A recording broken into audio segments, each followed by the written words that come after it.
Hi, David here, CEO and founder of the Freedom Founders Mastermind community. Some field notes from this past week.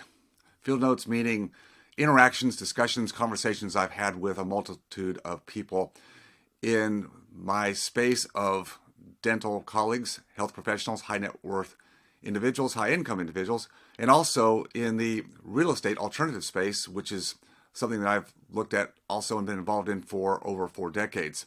Tying the two together was what's been fun for me. And I had to start doing it on my own, by myself, when I was in my early 20s, and being curious about how could I build real wealth, and why I wanted real wealth is really having the optionality and freedom that I enjoy today. Something I really aspired to have when I was young, when I was a kid at home and wanting just enough money, earn enough money by mowing lawns and throwing newspapers and selling greeting cards door to door, just to buy that stuff that my parents wouldn't give me. Thank goodness they didn't. Things like a better bicycle, better tennis shoes, tennis racket, tennis strings. I wanted a Polaroid camera. I remember I wanted a small black and white, because that's all I could afford back then, for my room. Just things like that. I always wanted to have some freedom, some control over my own life, and I think that never stopped as I went forward, even going through the iterations of college and dental school. I was still always reading books about stewardship of money and being an investor. And real estate just always made sense to me, and that's why I was fortunate enough to get my dad to be my first joint venture partner back in 1980 when I was a mere 22 years old, bought our first rental property. And I can say the rest is history, but there's a lot of history there. A lot of learnings, a lot of challenges, a lot of insights, a lot of mentoring, a lot of exploration. And all of this was beneficial to me. Nothing in life goes straight forward ahead with well-laid plans. But what I know I found, was that by being on 2 different rails, one being my professional practice, which kind of gave me the safety, the certainty that we all, I think, aspire to have when we go into a profession, but also the entrepreneurial side, which was also involved in building wealth a different way than the traditional way of practice and save money and put it in the stock market or 401k. Here I was over here doing real estate. In fact, I didn't even have to worry about stock market 401ks because I had the real estate rail. And I knew enough about it, even at a young age, to understand that if I was disciplined and I followed the lead of some really good mentors, and I had to look hard. This is something everybody has to do. If you're going to find someone to guide you along the direction you want to go, you've got to dig deep to find the right people, because there's all kinds of people selling all kinds of stuff. Doesn't mean they're bad people. It's just, what do they really know about what they're talking about? Well, I can say I found those people, and with the guidance they gave me and the discipline and the interaction and the discussions and the mindset of how I could use real estate as a second rail to my practice, which gave me the income to go to the second rail, that's where everything came together some 20 years ago when I sold my practice because of my daughter's health situation. So back to my field notes. I have conversations both one-on-one, both in forums, with all kinds of people. And what I find is a lot of young people have the same kind of aspiration that most of us do when we're young. It's like, well, I want to take on the world. I can make this happen. I'm doing really well. I'm hustling. I'm grinding, and nothing wrong with that at all. I had to do a lot of that when I was young to build up a business and have a decent lifestyle, or maybe a better than decent lifestyle for my family. Things I can be proud of, which we should be proud of the efforts that we put in to make things happen.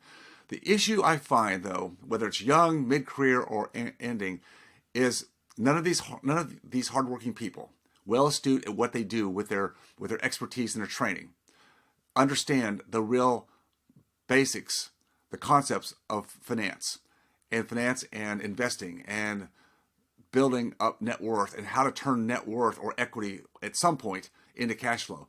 Those pieces are all missing because it's never taught, and unless you have a propensity like I did at an early age to really dig in and learn it, it's not second nature.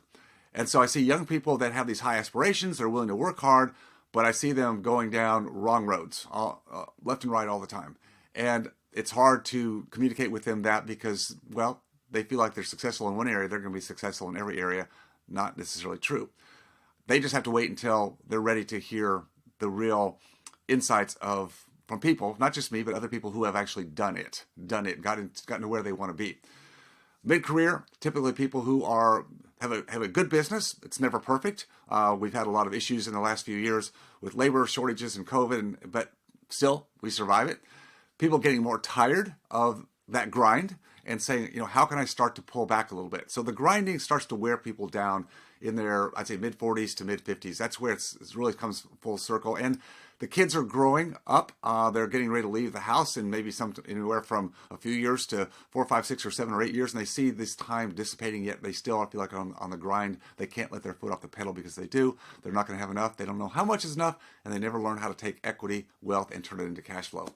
And then we have those that are more at the tail end, really wanting to look at an exit from their business, from their practice within, I'd say 1 to 2 or 3 years. And many come to us, come to me, and some are in good position. Some are in a very good position. They just don't know it. And their fear is they don't have enough. But actually, when we look at it, we reverse engineer into what their lifestyle is, what they have in capital to deploy, particularly after they sell a practice, after taxes. It's very, very doable for what they want. And that gives them a lot of relief. So that's the good news message. The bad news message is I still talk to a good number, a good percentage who have worked really hard, again, have done very, very well and managed their life and their lifestyle and put kids through college and all, but they still have too much debt. They made some wrong moves. They maybe expanded a business or practice and thought they were going to build the scalable model, and it didn't work. And now they're sitting in a lot of debt, and they're in their 60s and saying, now how do I get off this treadmill? And when you look at the assets minus liabilities, net worth, it's meager. And that's a tough conversation to have. That's really the toughest one to have, because time is not on that person's side. Health is not on that person's side. They're wearing out. The grind really has passed them, and getting up and doing it again every day after doing it for close to 40 years is just something that a lot of bodies can't take. As much as you may love the work that you do and the satisfaction you get from helping people, I get all that. But is that enough to overcome almost 40 years, 30, 35, 40 years of doing the same thing? That's what I have an issue with, and that's why my message today is to you with all these field notes that I take in. If you're in that same era, you're working hard, you're doing a good job, you're staying afloat, your lifestyle is at least secure as long as you can go to work, but you know that's not going to last forever. The sooner you can understand how to change and move that model, the sooner you start to have less stress and more peace of mind. Why not do that earlier? Why have to wait until you're in your 50s or 60s and wonder? Why not understand you have a model, even when you're in your 30s and 40s, a model that's going to get you there and know how you're going to get there, because that lets you have permission to take more time off, not have to grind all the time, spend time with your family, not feel guilty when you go on a vacation, because after 3 days in, you're starting to worry about everything going on at the business, right? And then at the end of the vacation, you're a growling, grouchy bear, right? I know how it is, because I had that same thing until I saw things map out for me, and that's what I love to do today, is help others map out their blueprint to get clarity as couples to manage through and understand that there is a way out. Remember, it's your freedom. You have got to take control of it. I'll talk to you soon.